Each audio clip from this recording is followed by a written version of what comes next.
ബഹുമാനപ്പെട്ട അധ്യക്ഷൻ, എൻ്റെ പ്രിയ സുഹൃത്ത് സുനിൽ, CT ശിവകുമാരൻ അനുസ്മരണം നടത്തിയ അദ്ദേഹത്തിൻ്റെ സുഹൃത്തു കൂടി ആയിരുന്ന അപ്പൂട്ടി സാർ, ആദരണീയനായ കവിയും എഴുത്തുകാരനുമായ എൻ്റെ സുഹൃത്ത് ഗോപികൃഷ്ണൻ, ഇവിടെ കൂടിയിരിക്കുന്ന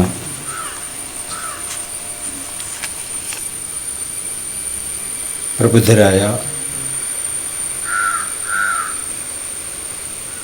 സുഹൃത്തുക്കളെ, ആദ്യം CT ശിവകുമാരനെ കുറിച്ച് രണ്ട് വാക്കുകൾ.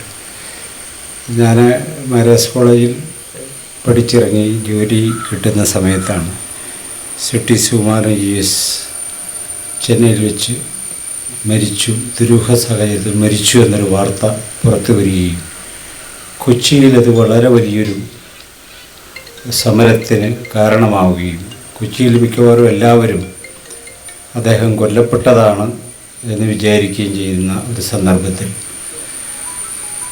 ആ സമരത്തിൽ നമ്മുടെ അധ്യക്ഷൻ സുനിൽകുമാർ അടക്കം, ജോൺ ജോസഫ് അടക്കം, KK കൊച്ചടക്കം, അങ്ങനെ നിരവധി മനുഷ്യർ ആ സമരത്തിൻ്റെ ഭാഗമാകുന്നുണ്ട്. അന്ന്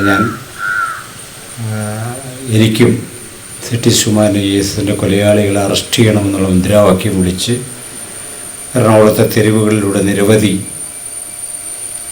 പ്രകടനങ്ങളും സമ്മേളനങ്ങളും ഒക്കെ നടത്തുകയും ഏറ്റവും ഒടുവിൽ അദ്ദേഹത്തിൻ്റെ അഭിവന്ദ്യനായ പിതാവ് ദേവൻ മാസ്റ്റർ തിരുവനന്തപുരത്ത് നടത്തിയ സമരത്തെ തുടർന്നാണ് ആ പ്രക്ഷോഭം അവസാനിക്കുന്നതിന് പല കൈവഴികൾ ഉണ്ടാവാമെങ്കിലും എല്ലാവരും രംഗത്തുണ്ടായിരുന്നു. അതിൻ്റെ ഭാഗമാകാൻ കഴിഞ്ഞ ഒരാളാണ് ഞാനെന്നത്. CT ശിവകുമാരൻ കേരളത്തെ സംബന്ധിച്ചിടത്തോളം, പ്രത്യേകിച്ച് കേരളത്തിലെ ദളിത് ജനവിഭാഗത്തെ സംബന്ധിച്ചിടത്തോളം വലിയൊരു ഐക്കണാണ്. അദ്ദേഹത്തിൻ്റെ കൊലപാതകമെന്ന് ഞങ്ങൾ വിളിച്ച, ഒരു പക്ഷേ സ്വാഭാവിക മരണമെന്ന് അവർ വിളിച്ച ആ സംഭവത്തിൽ ഇടപെടാൻ കഴിഞ്ഞത് ജീവിതത്തിലെ വലിയൊരു കാര്യമായി ഞാൻ കാണുന്നു. രണ്ടാമതൊരനുഭവം, ഞാനും ജോണും സുനിലും ഒക്കെ കൂടി ജനാധിപത്യ ചിന്ത എന്ന ഒരു മാസിക ഇറക്കുന്നു. അപ്പോൾ അതിൻ്റെ എഡിറ്റർ എന്നെയാണെന്ന് തിരഞ്ഞെടുത്തത്. എൻ്റെ ജീവിതത്തിൽ ആദ്യമായൊരു മാസികയുടെ എഡിറ്ററാവും. അതിൻ്റെ പ്രകാശന കർമ്മം നിർവഹിച്ചത് ദേവൻ മാസ്റ്ററാണ് എന്നുള്ളത് ഞാൻ എൻ്റെ ദൈക്ഷണിക ജീവിതത്തിലെ വലിയൊരു അധ്യായമായി കണക്കാക്കുന്ന ഒരാളാണ്. വ്യക്തിപരമായി തന്നെ ഇൻവോൾവ് ചെയ്യാൻ കഴിഞ്ഞ ഒരു കാര്യമാണ് CT ശിവകുമാരൻ്റെ മരണവും തുടർന്ന പ്രക്ഷോഭങ്ങൾ. ഇവിടെ നമ്മൾ പ്രഭാഷണത്തിനായി തിരഞ്ഞെടുത്തിരിക്കുന്ന വിഷയം ഇന്ത്യൻ ജനാധിപത്യത്തിൻ്റെ പ്രതിസന്ധികളും സാധ്യതകളും,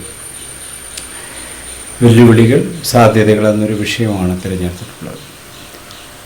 എനിക്ക് ആദ്യമായി ഇത്തരമൊരു വിഷയം നമ്മൾ ചർച്ചയ്ക്ക് എടുക്കുമ്പോൾ തന്നെ നമ്മളൊരു പ്രശ്നത്തെ അഭിമുഖീകരിക്കുന്നുണ്ടെന്നാണ് ഞാൻ മനസ്സിലാക്കുന്നത്. ദീർഘമായ രാജവാഴ്ചകൾക്ക് ശേഷം, നിരന്തരമായ വൈദേശിക ആക്രമണങ്ങൾക്ക് ശേഷം, യൂറോപ്യൻ അധിനിവേശത്തിന് ശേഷം, ഇംഗ്ലണ്ടിനെ തുരത്തിയ ദേശീയ പ്രസ്ഥാനത്തിൻ്റെ വിജയത്തിന് ശേഷം, ഇന്ത്യ എന്ന ദേശരാഷ്ട്രം രൂപം കൊണ്ടിട്ട് 7 പതിറ്റാണ്ടുകൾ കഴിഞ്ഞതിന് ശേഷം, ഇന്ത്യയിലൊരു ഭരണഘടനാ വാഴ്ച 7 പതിറ്റാണ്ട് തികഞ്ഞതിന് ശേഷം നമ്മൾ ജനാധിപത്യത്തെക്കുറിച്ച് ഇപ്പോൾ ആലോചിക്കുകയാണ്. അത് തന്നെ ഒരു പ്രശ്നമാണ് നമ്മൾ മനസ്സിലാക്കണം. അതിൽ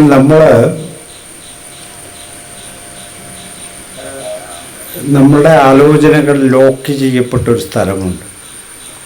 ഇപ്പോൾ ആരാലോചിച്ചാൽ ഹിന്ദുത്വ രാഷ്ട്രീയത്തിൻ്റെ കഥ എന്ന് പറഞ്ഞ് വളരെ വിശാലമായ, വളരെ വിലപ്പെട്ട ഇൻഫർമേഷൻസുള്ള വളരെ കമ്മ്യൂണിക്കേറ്റീവായിട്ടുള്ളൊരു പുസ്തകം, ഈ ഘട്ടത്തിൽ ചരിത്രം ആവശ്യപ്പെടുന്നൊരു പുസ്തകം എഴുതിയ ആളാണ് ഗോപികൃഷ്ണൻ. അദ്ദേഹമാണ് വേദിയിലുള്ളത്. ഈ ജനാധിപത്യത്തെക്കുറിച്ചുള്ള നമ്മുടെ ചിന്തയിലുള്ളൊരു വലിയൊരു പ്രശ്നമെന്ന് പറയുന്നത്, നമ്മളൊരു കാര്യം അറിയുക, ജനാധിപത്യത്തെക്കുറിച്ചും എന്തിനെക്കുറിച്ചും ഒരു അറിയുക എന്ന് പറഞ്ഞാൽ അത് നമ്മൾ പഠിച്ചു വച്ചിരിക്കുന്ന ചില പദാവലികളിലൂടെയാണ് നമ്മൾ അത് മനസ്സിലാക്കുന്നത്. നമ്മൾ പഠിച്ചു വച്ചിരിക്കുന്ന പദാവലികളിലൂടെയാണ് നമ്മളത് മനസ്സിലാക്കുന്നത്. ആ പദാവലികൾ നമ്മൾ ഉണ്ടാക്കിയതല്ല, നമുക്ക് മുൻപേ ഉള്ളതാണ്, അത് നമ്മൾ സ്വീകരിച്ചിരിക്കുന്നതാണ്. ഇത് ലോകപ്രസിദ്ധ ചിന്തകർ പറഞ്ഞിട്ടുള്ളൊരു കാര്യമാണ് ഞാൻ ഓർമ്മിപ്പിക്കുന്നത്. അവിടെ നമ്മളൊരു കാര്യം പഠിച്ചിട്ട് ഏറ്റവും അവസാനം നമ്മളതിൽ കൺക്ലൂഷനിലെത്തുന്നത് നമ്മൾക്കറിയാവുന്ന കാര്യങ്ങളിലേക്ക് കൂട്ടിച്ചേർത്തുകൊണ്ട്, അല്ലെങ്കിൽ നമുക്കറിയാവുന്ന കാര്യങ്ങളെ ഒന്നുകൂടി ഉറപ്പിച്ചുകൊണ്ട് ആണ്. ഈ അറിവിൻ്റെ ഒരു വലിയ പാരഡോക്സാണത്. നമുക്കെല്ലാം അറിയാം, നമ്മൾ അറിയുന്നു എന്നൊക്കെ നമുക്ക് തോന്നുമെങ്കിലും പലപ്പോഴും നമുക്ക് വെളിയിലുള്ള ചില സംഗതികളാണ് നമ്മുടെ അറിവിനെയും മനസ്സിലാക്കലിനെയൊക്കെ നിയന്ത്രിക്കുന്നത്. ജനാധിപത്യത്തെക്കുറിച്ചുള്ള ചിന്തയിലും ഇത് വളരെ പ്രധാനമാണെന്ന് എനിക്ക് തോന്നുന്നു. 19-ാം നൂറ്റാണ്ട് മുതൽ ഇന്ത്യൻ മഹാരാജ്യത്തുണ്ടായിട്ടുള്ള ദേശീയ പ്രസ്ഥാനത്തിൻ്റെയും ഘടകപ്രസ്ഥാനങ്ങളുടെയും സാംസ്കാരിക ഉണർവുകളും ഉണ്ടാക്കിയ അതിബൃഹത്തായ വ്യവഹാര ശൃംഖലകളുണ്ട്. ആ ശൃംഖലയ്ക്കകത്താണ് ഇന്ത്യ എന്ന ഇമാജിനേഷൻ രൂപം കൊള്ളുന്നത്. ഇന്ത്യ എന്ന ദേശരാഷ്ട്രം നമ്മൾ ഭാവന ചെയ്യുന്നത് ആ ഇമാജിനേഷനകത്താണ്. നമുക്ക് ആ ഇമാജിനേഷൻ, അതായത് 19-ാം നൂറ്റാണ്ടുകളുടെ മധ്യം മുതൽ അല്ലെങ്കിൽ 19-ാം നൂറ്റാണ്ടിൻ്റെ ആദ്യം മുതൽ രൂപപ്പെട്ടു വന്ന ദേശീയ പ്രസ്ഥാനത്തിൻ്റെ ഉണർവുകൾ പറഞ്ഞ കഥകൾക്കകത്താണ് നമ്മളുടെ ദേശീയ രാഷ്ട്രീയ ആലോചനകൾ നിൽക്കുന്നത് എന്ന ഒരു മുൻകരുതൽ നമ്മുടെ ചിന്തകളിൽ ഉണ്ടായിരിക്കണം. അതല്ലെങ്കിൽ നമ്മൾ എപ്പോഴാണ് ട്രാപ്പിൽ പെടുന്നതെന്ന് പറയാൻ പറ്റില്ല. ട്രാപ്പാണെന്ന് പോലും നമുക്ക് മനസ്സിലാവില്ല. അതുകൊണ്ട് ഞാൻ ജനാധിപത്യത്തെ സംബന്ധിച്ച ചിന്തകളിൽ നമ്മൾ ആദ്യമേ പുലർത്തേണ്ട ഒരു ജാഗ്രത, ഇന്ത്യക്കകത്ത് വിസ്തൃതമായിരിക്കുന്ന ദേശീയ പ്രസ്ഥാനവുമായി ബന്ധപ്പെട്ടോ അതിനെതിരായിട്ടോ ഒക്കെ രൂപം കൊണ്ടിട്ടുള്ള വലിയൊരു വ്യവഹാര മണ്ഡലത്തിനകത്താണ് നമ്മൾ ജനാധിപത്യത്തിൻ്റെ പ്രതിസന്ധിയും സാധ്യതയും അന്വേഷിക്കുന്നത് എന്ന കാര്യം നമ്മൾ ഒരു നിമിഷത്തിൽ പോലും മറന്നു പോകുന്നത്. അതിലെ ഏറ്റവും പ്രധാനപ്പെട്ട ഒരു സംഗതി, ഈ ദേശരാഷ്ട്രം അങ്ങനെ ഇന്ത്യ അങ്ങനെ ഒരു യാഥാർത്ഥ്യമായിട്ടുണ്ടോ എന്നൊരു ചോദ്യം പതിറ്റാണ്ടുകൾക്ക് മുമ്പേ ചോദിക്കപ്പെട്ടൊരു ചോദ്യമാണ്.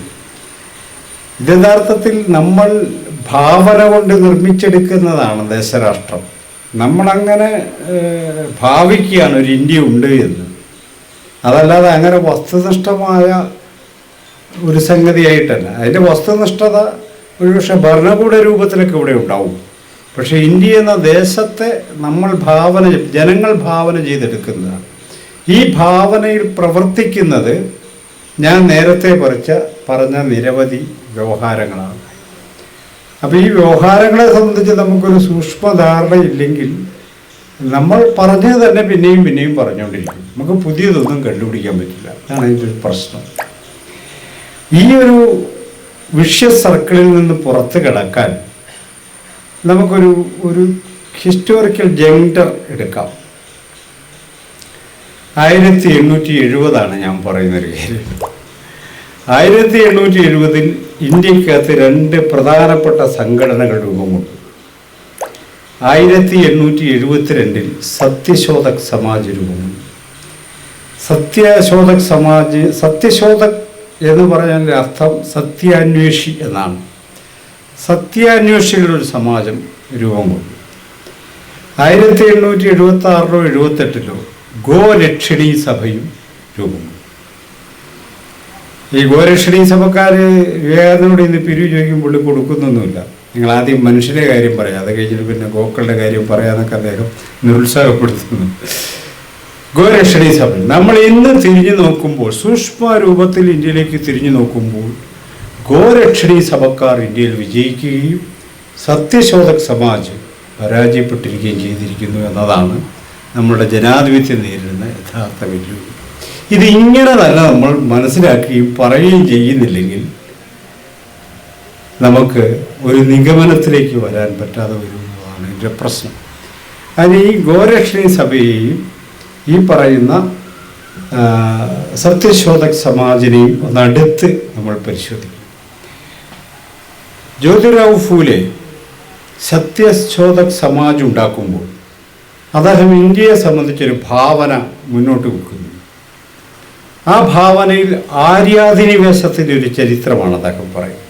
അദ്ദേഹം പറയുന്ന ചരിത്രം ശരിയാണോ തെറ്റാണോ എന്നുള്ളത് മറ്റൊരു കാര്യമാണ്. ആര്യാധിനിവേശത്തിലൂടെ അതിഭീകരമായി അടിച്ചമർത്തപ്പെട്ട വലിയൊരു വിഭാഗം ഇവിടെ ഉണ്ടെന്നും അവർക്ക് മനുഷ്യാവകാശങ്ങൾ നിഷേധിക്കപ്പെട്ടിട്ടുണ്ടെന്നും ആ മനുഷ്യാവകാശങ്ങൾ സ്ഥാപിച്ചുകൊണ്ട് മാത്രമേ ഇന്ത്യക്ക് മുന്നോട്ട് പോകാൻ കഴിയുള്ളൂ എന്നും പറഞ്ഞൊരാളാണ്. എന്ന് പറയാൻ ഇന്ത്യയോട് ഒരു ക്രിട്ടിക്കൽ എൻഗേജ്മെൻറ്റ്, ഇന്ത്യ ചരിത്രത്തോട്, ഇന്ത്യൻ സമൂഹഘടനയോട് ഒരു വിമർശാവബോധത്തോടെയുള്ളൊരു സമീപനത്തെ മുന്നോട്ട് വെച്ച ഒരാളാണ് ജ്യോതിറാവ് ഫൂലെ. എന്നാൽ ഗോരക്ഷണീ സഭക്കാരോ അവരെന്തായിരുന്നു പറഞ്ഞു? എന്താണ് ഈ ഗോരക്ഷണീ സഭ? എന്താണ് അതിൻ്റെ ഉദ്ദേശം? ഇന്ത്യ എന്നത് ഗോക്കളെ ദൈവതുല്യമായി ഗോമാതാവായി കാണുന്ന ഒരു സ്ഥലമാണെന്നും ഗോക്കളെ സംരക്ഷിക്കുക എന്നത് ഓരോ ഇന്ത്യക്കാരൻ്റെയും കടമയാണെന്നും ആണ് അവർ പറഞ്ഞത്. ഇതിനൊരു ജീനിയോളജി, ഒരു ഹിസ്റ്ററിയുണ്ട്. ശ്രീരാമൻ ആൾക്കാരെ കൊന്നത് എന്തിനാണെന്ന് ചോദിച്ചാൽ അത് ഗോ ബ്രാഹ്മണ ഹിതായാർത്ഥ എന്നാണ് അതിൻ്റെ അർത്ഥം. അത് വാൽമീകി നേരിട്ട് പറയുന്ന കാര്യമാണ്. ഗോക്കളുടെയും ബ്രാഹ്മണരുടെയും താല്പര്യത്തിന് വേണ്ടിയാണ് ഞാൻ ശംഭുകനെ വധിച്ചതെന്നാണ് പറയുന്നത്. അപ്പോൾ ഗോക്കൾ മാത്രമായി ഇന്ത്യക്കകത്തില്ല, അതാണ് നമ്മൾ അറിയേണ്ട കാര്യം. ഗോക്കൾ 4 കാലുള്ള പശുവായിട്ടല്ല ഇന്ത്യക്കകത്തുള്ളത്, മറിച്ച് ഗോ ബ്രാഹ്മണ ദ്വന്ദ്വമായിട്ടാണ് നമ്മുടെ ഓർമ്മകളിൽ എപ്പോഴും അതുകൊണ്ടാണ് ഈ ഗോക്കൾ ദൈവതുല്യമായ ഒരു സംഗതിയായിട്ട് നമ്മുടെ മനസ്സിലുള്ളത്. ഗോക്കൾക്കെതിരെ ആരെങ്കിലും എന്തെങ്കിലും പറഞ്ഞാൽ ഇപ്പോഴും കൊല്ലപ്പെടുന്നത് അത് ഈ ബ്രാഹ്മണ്യവുമായി ബന്ധിപ്പിച്ച് നമ്മൾ മനസ്സിലാക്കുന്നുണ്ടാണ്. അത് നമ്മൾ മനസ്സിലാക്കാൻ കാര്യം നമ്മൾ വിഡ്ഢികളായതുകൊണ്ടല്ല. നമ്മുടെ ഈ വേദങ്ങൾ, ഇതിഹാസങ്ങൾ, പുരാണങ്ങൾ ഇതെല്ലാം നമ്മളോട് പറയുന്നത് ഗോക്കൾ വിശുദ്ധ മൃഗമാണെന്ന് തന്നെയാണ്. നമ്മളൊരു വീഡിയോ പ്രചരിക്കുന്നത് ഗോവിനും മാല ഇടാൻ വേണ്ടി അത് വലിയൊരു നേതാവ് ചെല്ലുക, അടുത്തത് മാല ഇട്ടപ്പോൾ പശു കുത്തി അയാളെ മറിഞ്ഞു വീഴുന്നു. പശുവിനെ അറിയത്തില്ലല്ലോ ദൈവമാണെന്നുള്ള വരും, പശു കുത്തുക അയാളെ. പക്ഷെ നമ്മൾ സമ്മതിക്കില്ല. അങ്ങനെ ഒരു റിച്വൽസിൻ്റെ നാടാണ് ഇന്ത്യ, വിശ്വാസത്തിൻ്റെയും അനുഷ്ഠാനങ്ങളുടെയും നാടാണ് ഇന്ത്യ എന്ന് സ്ഥാപിക്കുന്ന ഒരു ധാരയും, ഇന്ത്യ എന്നത് അടിമത്തത്തിൻ്റെയും ആക്രമണത്തിൻ്റെയും നാടാണെന്ന വിമർശബോധത്തിൻ്റെ ഒരു ധാരയും 1870 തന്നെ ഇന്ത്യ ചരിത്രത്തിൽ പ്രത്യക്ഷപ്പെടുന്നുണ്ട്. അതൊരു പ്രധാനപ്പെട്ട പാഠമായി നമ്മൾ. രണ്ടാമതൊരു കാര്യം, ജനാധിപത്യത്തെക്കുറിച്ച് ഉള്ള ഏതെങ്കിലും ഓർമ്മ ചരിത്രത്തിൽ നിന്ന് നമ്മൾ വീണ്ടെടുത്തിട്ടുണ്ടോ എന്നൊരു ചോദ്യമുണ്ട്. ആരെങ്കിലും നമ്മൾ നോക്കിക്കോ, അദ്ദേഹത്തിൻ്റെ പുസ്തകത്തിൽ പറയുന്നുണ്ട്. അതായത് ചിത്പവൻ ബ്രാഹ്മിൺസ് എന്ന് പറഞ്ഞാൽ ഇന്ത്യയിലെ ഏറ്റവും കൺസർവേറ്റീവ് ബ്രാഹ്മിൺസാണ്, പൂന ബ്രാഹ്മിൺസാണ്. അവരെങ്ങനെയാണ് ഈ ബ്രാഹ്മണ്യവാദത്തെ ദേശീയ പ്രസ്ഥാനത്തിൻ്റെ അകക്കാമ്പായി ബാലഗംഗാധർ തിലകൻ നിർമ്മിച്ചെടുത്തത് എന്ന് വ്യക്തമായ തെളിവുകളുടെ അടിസ്ഥാനത്തിൽ അദ്ദേഹം സംസാരിക്കും. അദ്ദേഹത്തിൻ്റെ പുസ്തകം നമ്മളോട് പറയുന്നുണ്ട്. അപ്പം അത് സൂചിപ്പിക്കുന്നത് സ്വാതന്ത്ര്യം എൻ്റെ ജന്മാവകാശമാണെന്ന് പറഞ്ഞ ആളെന്ന് നമ്മൾ പഠിച്ചിട്ടുള്ള ബാലഗംഗാധര തിലകൻ ജനാധിപത്യത്തെക്കുറിച്ചല്ല സംസാരിച്ചത്. അദ്ദേഹം ബ്രാഹ്മണ്യത്തിൻ്റെ സംരക്ഷണത്തെക്കുറിച്ചാണ് സംസാരിച്ചത്. ദേശീയ പ്രസ്ഥാനത്തിലെ ഏതാണ്ട് 100% നേതാക്കളും ജനാധിപത്യത്തിൻ്റെ ഇന്ത്യൻ പാരമ്പര്യത്തെക്കുറിച്ച് പറഞ്ഞിട്ടില്ല. അവരെപ്പോഴും പറയുന്നത് ചാതുർവർണ്ണ്യത്തിൻ്റെ മഹത്വത്തെക്കുറിച്ചാണ്. അത് ഗാന്ധിയിലായാലും തിലകനിലായാലും ദേശീയ പ്രസ്ഥാനത്തിൻ്റെ ഏത് നേതാവിൽ നമ്മൾ സൂക്ഷ്മമായി അന്വേഷിച്ചാൽ ചാതുർവർണ്ണ്യം മഹത്തായൊരു കാര്യമായിരുന്നെന്നും അതിൻ്റെ ഏറ്റവും മോശപ്പെട്ട ഒരു പതിപ്പാണ് ജാതി എന്നുമാണ് അവർ പറഞ്ഞുകൊണ്ടിരിക്കുന്നത്. ജാതി അവർക്ക് ഇഷ്ടമല്ല, കാരണം ജാതി ചാതുർവർണ്ണ്യത്തിൻ്റെ മോശം പതിപ്പാണ്. അപ്പോൾ ഇന്ത്യക്ക് ജനാധിപത്യത്തിൻ്റെ ഒരു പാരമ്പര്യം ഇല്ലേ?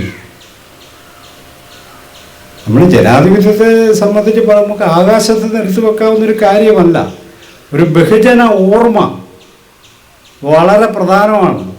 ചരിത്ര നിർമ്മിതിയിൽ ബഹുജനങ്ങളുടെ ഓർമ്മ വലിയൊരു ഭൗതിക ശക്തിയാണ്. ഇന്ത്യയിലൊരു ജനാധിപത്യം വീണ്ടെടുക്കപ്പെടേണ്ട ഒരു ജനാധിപത്യ പാരമ്പര്യമുണ്ടോ? അങ്ങനെ ഒരു അന്വേഷണം എന്താണ്? ഇവരെല്ലാവരും ചെന്ന് ചാതുർവർണ്ണ്യത്തിൽ തന്നെ മുട്ടിയത് എന്തുകൊണ്ടാണ്? ചാതുർവർണ്ണ്യത്തെ ആദർശവൽക്കരിച്ചത് എന്തുകൊണ്ടാണ്? ഇപ്പോൾ 2 കാരണം. ഒരു പക്ഷേ ഇല്ലായിരിക്കാം, ഇല്ലാത്തൊരു ധാരയുണ്ട് ഇന്ത്യക്കകത്ത്. ലോകത്തുള്ള റാം മനോഹർ ലോഹ്യ വളരെ രസകരമായൊരു കാര്യം പറയുന്നു. ലോകത്തിലെ എല്ലാ മതക്കാരും മറ്റുള്ളവരോട് നുണ പറയും. പള്ളിയിലച്ഛൻ പ്രസംഗിക്കുന്ന കേട്ടിട്ട് നമ്മൾ പുള്ളിയോട് ഒരു കാര്യം ചെയ്ത് ചോദിക്കരുത്, പുള്ളി തരികയില്ല. പ്രസംഗിക്കുമ്പോൾ പറയും അതൊക്കെ, അയലോക്കാരെ സ്നേഹിക്കണം, ഇതാണെന്നൊക്കെ പറയും. അത് കേട്ടിട്ട് നമ്മളിന്ന് പുള്ളിയോട് ചോദിക്കരുത്. ചോദിച്ചാൽ പുള്ളി വളരെ നെഗറ്റീവായിട്ട് നുണയാണ് പുള്ളി പറയുന്നത്. അപരന്മാരോട് നുണ പറയും. അത് എല്ലാ മതത്തിൻ്റെയും പ്രത്യേകതയാണ്. അത് പള്ളിയിലച്ഛൻ മാത്രമല്ല, എല്ലാ അച്ഛന്മാരുടെ സ്വഭാവം. ഹിന്ദുവിനെക്കുറിച്ച് റാം മനോഹർ ലോഹ്യ പറയുന്നൊരു കാര്യം. പക്ഷെ ഹിന്ദുവിനെ വ്യത്യസ്തമാക്കുന്ന കാര്യം അവൻ മറ്റുള്ളവരോട് മാത്രമല്ല അവനോട് തന്നെ നുണ പറയുമെന്നാണ്. അവനോട് തന്നെ നുണ പറയുകയും ആ നുണ അവൻ തന്നെ വിശ്വസിക്കുകയും അതിൽ സന്തോഷിക്കുകയും ചെയ്യുന്ന എന്ന് പറഞ്ഞാൽ ചാതുർവർണ്ണ്യമെന്നും ജാതി എന്നൊക്കെ ഈ പറയുന്ന സംഗതികൾ നമ്മുടെ സെൽഫിനെ, ഇന്ത്യൻ മനുഷ്യൻ്റെ ആന്തരികമായ സെൽഫിനെ എങ്ങനെയാണ് രൂപപ്പെടുത്തുന്നത് എന്ന ചോദ്യം, താത്വികമായ ക്വസ്റ്റ്യൻ ജനാധിപത്യ ചർച്ചയിൽ ആരും ഉന്നയിക്കാറില്ല. നമ്മളൊക്കെ മാന്യന്മാരാണ് നമ്മൾ വിചാരിക്കുന്നത്. കാണിക്കുന്നത് മുഴുവനും വൃത്തികളെ. ഈ വൈരുദ്ധ്യം എങ്ങനെയാണ് നമ്മുടെ തലക്കകത്ത് വന്ന് ചേരുന്നത്? എനിക്ക് അങ്ങനെ വിവേചനമൊന്നും കേട്ടോ, നമ്മൾ പറയുന്നല്ലേ, എനിക്കങ്ങനെ വിവേചനം അല്ല. ഞാൻ ജാതി പറയുകയെന്ന് വിചാരിക്കരുത് കേട്ടോ. ജാതി പറയുന്നത് വലിയ ക്രിമിനൽ കുറ്റമാണ്. അങ്ങനെ എന്തിനാ ഈ മുൻകൂർ ജാമ്യം നമ്മൾ എടുക്കുന്നത്? ആ ജാമ്യം എടുക്കലാണ് അതിൻ്റെ പ്രശ്നം കിടക്കുന്നത്. അപ്പം ഞാൻ പറയുന്നൊരു കാര്യം, എന്തുകൊണ്ട് നമ്മുടെ സെൽഫിനെ എങ്ങനെയാണ് മാറ്റിയെടുത്തത്? ഈ കാസ്റ്റ് എങ്ങനെയാണ് മാറ്റിയെടുത്തത്? ചാതുർവർണ്ണ്യം എങ്ങനെയാണ് മാറ്റിയെടുത്തതെന്ന് എന്തുകൊണ്ടാണ് ഗാന്ധി പറയാത്തത്? ഗാന്ധി പറയാതെ തന്നെ ഇന്ത്യൻ ദേശീയ പ്രസ്ഥാനം ഇന്ത്യയിലെ ജനങ്ങളോട് പറഞ്ഞൊരു കാര്യം, നിങ്ങൾ ഡ്യൂട്ടി ചെയ്യുന്ന അനുസരണയുള്ള കുട്ടികളായിരിക്കണം. ഇതാണ് പറഞ്ഞ കാര്യം. ഇത് ഗാന്ധിയുടെ പേഴ്സണൽ സാധനമല്ല. അത് ചാതുർവർണ്ണ്യം നമ്മളോട് ആവശ്യപ്പെടുന്ന കാര്യം, നിങ്ങൾ ഡ്യൂട്ടി ചെയ്യുന്ന അനുസരണയുള്ള കുട്ടികളായിരിക്കണം എന്ന് പറഞ്ഞാൽ നിങ്ങൾ ചിന്തിക്കരുതെന്നാണ് പറയുന്നത്.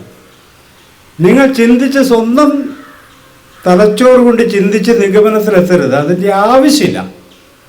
നിങ്ങൾ ഡ്യൂട്ടി ചെയ്താൽ മതി. മനുഷ്യനെ തത്വചിന്തകർ നിർവചിച്ചിട്ടുള്ളത് man is a rational being എന്നാണ്, ചിന്തിക്കാൻ ശേഷിയുള്ള ജന്തു എന്നാണ്.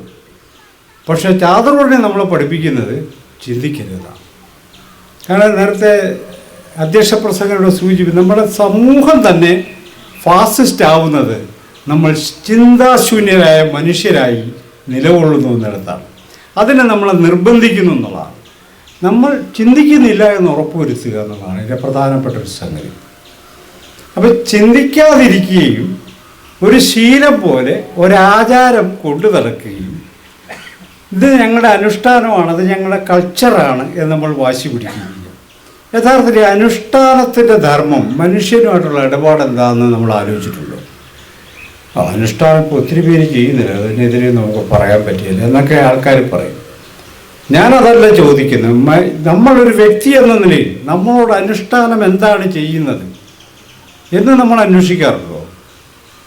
ഈ അനുഷ്ഠാനം ഇങ്ങനെ സ്വയംഭൂവായിട്ട് സ്വാഭാവികമായി സംഭവിക്കുന്ന കാര്യമാണെന്ന് ചരിത്രം നമ്മളോട് പറയുന്നില്ല. ഗോരക്ഷണീ സഭ ഉണ്ടായപ്പോൾ തന്നെ നമ്മൾ മനസ്സിലാക്കിക്കോളും, ബോധപൂർവം തന്നെ ഉണ്ടാക്കിക്കൊണ്ട് വരുന്നതാണ് ഈ സംഭവം. ഈ അനുഷ്ഠാനത്തിന് വലിയൊരു പ്രശ്നം എന്താണ്? കഴിഞ്ഞ വർഷം നടന്ന പോലെ തന്നെ ഈ വർഷവും നടക്കണം എന്നുള്ളതാണ്. എൻ്റെ കല്യാണം നടന്ന പോലെ തന്നെ എൻ്റെ മകളുടെ കല്യാണം ഗുരുവായൂർ വെച്ച് തന്നെ നടക്കണം എന്നുള്ളതാണ്. എന്ന് പറഞ്ഞാൽ എൻ്റെ ആന്തരിക കാലത്തിൽ മാറ്റമുണ്ടാകരുതെന്നാണ് നമ്മളോട്, വ്യക്തികളോട് അനുഷ്ഠാനം പറയുന്നൊരു കാര്യം. നമ്മുടെ ആന്തരിക കാലം നിശ്ചലമായിരിക്കണം. നമ്മുടെ പുറത്തെ കാലം അതിവേഗം സഞ്ചരിച്ചുകൊണ്ടിരിക്കുമ്പോൾ നമ്മുടെ ആന്തരിക കാലം അനുഷ്ഠാനങ്ങളിലൂടെ വീണ്ടും വീണ്ടും വീണ്ടും നിശ്ചലമായി. ഈ നിശ്ചല തടാകത്തിലാണ് ജാതിക്ക് അതിജീവിക്കാൻ പറ്റുമെന്നുള്ളതാണ് ഇന്ത്യ നേരിടുന്ന അടിസ്ഥാനപരമായൊരു പ്രശ്നം. അതുകൊണ്ട് നമ്മളൊട്ടും സ്വതന്ത്രരായ പൗരന്മാരല്ല, സ്വതന്ത്രരായ പൗരന്മാരേ അല്ല നമ്മൾ. ജനാധിപത്യത്തിന് ഏറ്റവും അവശ്യ ഘടകം സ്വതന്ത്ര പൗരന്മാരെയാണ്. നമുക്ക് സ്വതന്ത്ര പൗരന്മാരാകാൻ പറ്റില്ല, അനുഷ്ഠാനമാണല്ലോ.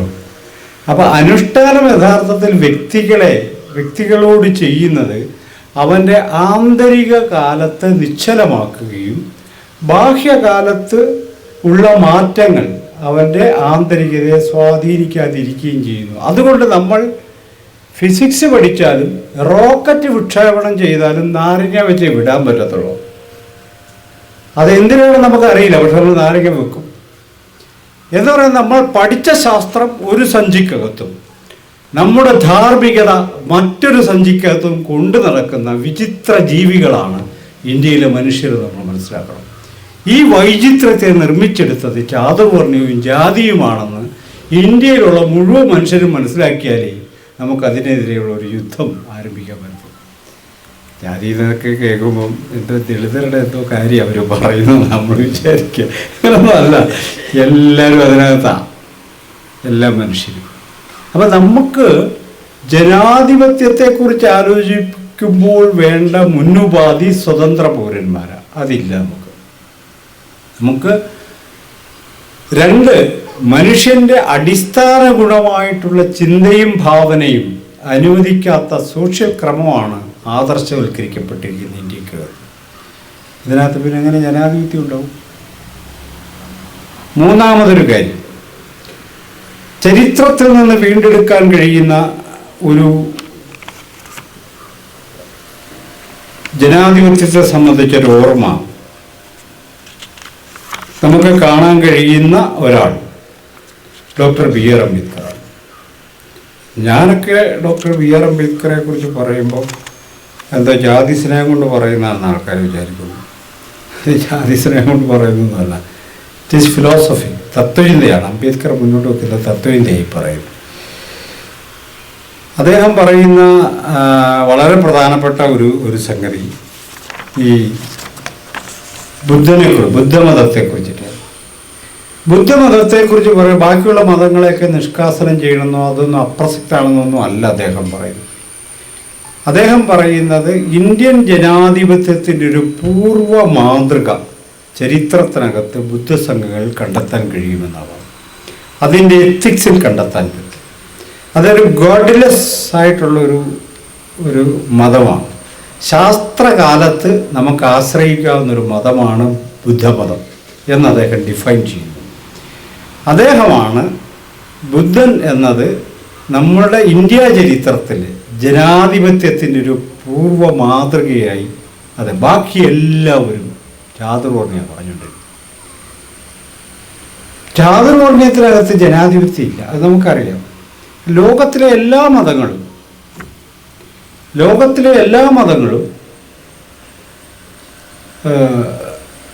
നമ്മളൊക്കെ തുല്യരാണെന്ന് വാക്കാൽ പറയുന്നവരാണ്. ദൈവത്തിൻ്റെ മുന്നിലെങ്കിലും എല്ലാവരും തുല്യരാണ്. എന്നാൽ ഇന്ത്യൻ സംസ്കാരത്തിലെ ആസ്തിക ദർശനങ്ങൾ ഒരു കാരണവശാലും അംഗീകരിച്ചിട്ടില്ല മനുഷ്യർ തുല്യരാണ്.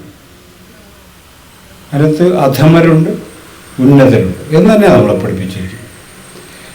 അപ്പം നമ്മൾ അനേകായിരം മുൻവിധികളിൽ ജീവിക്കാൻ നമ്മൾ വിധിക്കപ്പെട്ടിരിക്കുകയാണ് ഈ കാസ്റ്റ് സിസ്റ്റത്തിനകത്ത്. ഈ അൺടച്ചബിലിറ്റി എന്ന് പറയുന്നത്, ഈ അൺടച്ചബിൾ കാസ്റ്റ് എന്ന് പറയപ്പെടുന്ന കാസ്റ്റിനോട് മറ്റുള്ളവർ കാണിക്കുന്നത് മാത്രമല്ല, ഇന്ത്യയിലെ ടോപ്പായിട്ടുള്ള ബ്രാഹ്മിൺ പ്രീസ്റ്റ് ഒഴികെയുള്ള മുഴുവൻ മനുഷ്യർ അൺടച്ചബിൾസാണ്.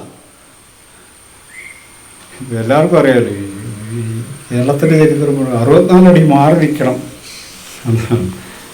ഈ ദളിതരൊക്കെ 64 അടി മാറി നിൽക്കണം. നായന്മാർ 8 അടി മാറി നിൽക്കണമായിരുന്നു നീ ബ്രാഹ്മണൻ്റെ അടുത്ത്. അത് നമ്മൾ പറയാത്ത ആ സെലക്റ്റീവ് മറവിയുണ്ടല്ലോ, that is what is caste. അത് നമ്മൾ പറയാതിരിക്കുന്നതാണ് ഈ ജാതി പ്രവർത്തിക്കുന്നത്. അത് നമ്മൾ മനസ്സിലാക്കേണ്ടത്. അപ്പോൾ നമ്മളുടെ സമൂഹത്തിലെ മനുഷ്യരുടെ സെൽഫിനെ തന്നെ ഒട്ടും സ്വതന്ത്രമാക്കാതിരിക്കുകയും അവരുടെ ചിന്താശീലത്തെ പൂർണ്ണമായി അസ്തമിപ്പിക്കുകയും ചെയ്താൽ നേരത്തെ ഇവിടെ സൂചിപ്പിച്ച ഫാസിസം എന്ന ഒരു ഘടനയിലേക്ക് സമൂഹം പ്രവേശിക്കുന്നു. അപ്പോൾ ഇന്ത്യക്കകത്തുള്ളൊരു പ്രശ്നം, ഇന്ത്യയിൽ മോഡി ഭരിക്കുന്നത് കൊണ്ട് ഫാസിസം ഉണ്ടാകുന്നതല്ല. ഇന്ത്യൻ സമൂഹം തന്നെ, Indian society itself is fascist. ഇതാണ് നമ്മൾ മനസ്സിലാക്കേണ്ട കാര്യം. നമുക്കിടയിലെ ബന്ധം ഫാസിസ്റ്റ് ബന്ധങ്ങളാണ്. അത് പൊളിച്ചെഴുതാൻ നമുക്ക് പറ്റുന്നില്ല. എന്തുകൊണ്ടെന്നാൽ നമ്മൾ ഈ ജാതിയുടെ, വർണ്ണാശ്രമധർമ്മത്തിൻ്റെ, അതിനെ ചുറ്റിപ്പറ്റിയിട്ടുള്ള കഥകളുടെ, അതിൻ്റെ ആഖ്യാനങ്ങളാണ് നമ്മൾ ജീവിക്കുന്നത് എന്ന മൗലികമായ ഒരു പ്രതിസന്ധിയാണ് യഥാർത്ഥത്തിൽ ഇന്ത്യ നേരിടുന്നത്, ഇന്ത്യൻ ജനാധിപത്യം നേരിടുന്നത്. ജനാധിപത്യത്തിൻ്റെ ഈ പ്രതിസന്ധിക്കകത്ത് നിന്നും നമുക്ക് പുറത്ത് കടക്കാൻ എന്താണ് വഴിയെന്നാണ് നമ്മൾ ആലോചിക്കുന്നത്. അതിൽ നമ്മളെപ്പോഴും കണ്ടെത്തുന്ന സംഭവം എന്ന് പറയുന്നത്, ഈ ഞാൻ നേരത്തെ പറഞ്ഞ ഈ വർണ്ണധർമ്മങ്ങൾക്കകത്തുള്ള പുരോഗമന എലമെൻറ്റുകളെ നമ്മൾ എടുക്കലാണ് നമ്മളൊരു ജോലി. അതിനകത്ത് ഇതിഹാസങ്ങൾക്കകത്ത് പുരോഗമന മനുഷ്യരെ കാണുക, അങ്ങനെ വേദത്തിനകത്ത് പുരോഗമനം കണ്ടെത്തുക, ഇങ്ങനെ ഈ രീതിശാസ്ത്രമാണ് നമ്മൾ പ്രയോഗിക്കുന്നത്. പക്ഷെ നമ്മളെന്തുകൊണ്ടാണ് ഞാൻ നേരത്തെ പറഞ്ഞ ജ്യോതിബ ഫൂലെയിലൊക്കെ ആരംഭിക്കുന്ന ക്രിട്ടിക്കൽ എൻഗേജ്മെൻറ്റ് എന്ന ഒരു സംഭവം, ഇന്ത്യൻ സമൂഹം വിമർശബോധത്തോടുകൂടി മനസ്സിലാക്കപ്പെടേണ്ടതും പരിഷ്കരിക്കപ്പെടേണ്ടതുമാണ് എന്നൊരു ബോധ്യം ഇന്ത്യൻ ഇൻ്റലക്ച്വൽസിന് ഇല്ലാതെ പോകുന്ന എന്തുകൊണ്ടാണ്? അതൊരു പ്രധാനപ്പെട്ട സംഗതിയായി നമ്മൾ എടുക്കേണ്ടതുണ്ട്. നമുക്ക് ജനാധിപത്യ സമൂഹം നമുക്ക് നിർമ്മിക്കാൻ കഴിയണമെങ്കിൽ അടിസ്ഥാനപരമായി ഇതിനെക്കുറിച്ചുള്ളൊരു ബഹുജന ഓർമ്മ നമുക്ക് വേണ്ടേ? ജനാധിപത്യത്തെക്കുറിച്ച് നമ്മൾ തുല്യരാണെന്നുള്ളൊരു സങ്കല്പം നമുക്ക് വേണ്ടേ? എവിടെയുണ്ട് ഇന്ത്യ ചരിത്രത്തിലത്? ഇന്ത്യൻ ഫിലോസഫി നേരിടുന്ന അടിസ്ഥാനപരമായൊരു സംഗതി, നമ്മളെ പഠിപ്പിക്കുന്ന കാര്യം, വി ആർ നോട്ട് ഇഗാലിറ്റേറിയൻ. നമ്മൾ തുല്യരല്ലെന്നാണ് പഠിപ്പിക്കുന്നത്, തുല്യരാണെന്നല്ല പഠിപ്പിക്കുന്നത്. നമ്മൾ തുല്യരല്ല, പിന്നെ എങ്ങനെയാണ് എനിക്ക് നിങ്ങളോട് ഈക്വലായിട്ട് ഷെയർ ചെയ്യാൻ പറ്റുക? സാധ്യമല്ല. ഇതാണ് നമ്മൾ നേരിടുന്ന പ്രശ്നം. അപ്പം ഇത് കാസ്റ്റ് ആണോ അതിൻ്റെ കാര്യം, വേറെ കാര്യങ്ങളൊന്നും ഇല്ലേ എന്ന സംശയം നമുക്കുണ്ടാവാം. പക്ഷെ അടിസ്ഥാനപരമായി ഇന്ത്യയിലെ പൗരകളുടെ സെൽഫിനെ നിർമ്മിക്കുന്നതിൽ ഈ വർണ്ണധർമ്മങ്ങൾ വളരെ പ്രധാനപ്പെട്ട ഒരു പങ്ക് വഹിക്കുന്നുണ്ടെന്ന് നമ്മൾ കാണും. ദേശീയ പ്രസ്ഥാനത്തിന് അത് ക്വസ്റ്റ്യൻ ചെയ്യാൻ പറ്റിയില്ല എന്നിടത്താണ് ഇന്ത്യയുടെ പരാജയം കിടക്കുന്നത്. ദേശീയ പ്രസ്ഥാനം അത് ക്വസ്റ്റ്യൻ ചെയ്തില്ല. മഹാത്മാഗാന്ധി അൺടച്ചബിലിറ്റിയെ റിമൂവ് ചെയ്യണമെന്നുള്ള അഭിപ്രായമുണ്ടായി. അൺടച്ചബിലിറ്റി ഒരു വലിയ ക്രൈമാണ് എന്ന് അദ്ദേഹം കണ്ടിരുന്നു. ആ വിമർശനം വളരെ ദുർബലമായൊരു വിമർശനമാണ്. പകരം പിന്നെ ലോഹ്യ പറയുന്ന രസകരമായ ഒരു സംഗതിയാണ്. അദ്ദേഹം കാസ്റ്റിനെ കുറിച്ച് പറയുന്ന കാസ്റ്റിൻ്റെ രണ്ട് വശങ്ങളെക്കുറിച്ചാണ് പറയുന്നത്. ഒന്നതൊരു ഒപ്രസീവ് മെഷറാണ്, ആൾക്കാരെ അടിച്ചമർത്തുന്നൊരു സംവിധാനം. രണ്ടാമത് അദ്ദേഹം വിധ്വംസകമായൊരു ചോദ്യം ചോദിക്കുന്നുണ്ട്. എന്തുകൊണ്ടാണ് 90% വരുന്ന മനുഷ്യർ ഞങ്ങൾ മറ്റവരെക്കാൾ താഴ്ന്നവരാണെന്ന് സ്വയം കരുതുന്നത് എന്തുകൊണ്ടാണെന്നാണ്.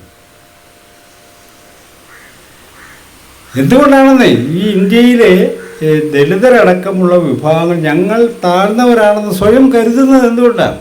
Who legitimate it? ഇതിൻ്റെ ലെജിറ്റിമസി എവിടെ നിന്നാണ് വരുന്നത്?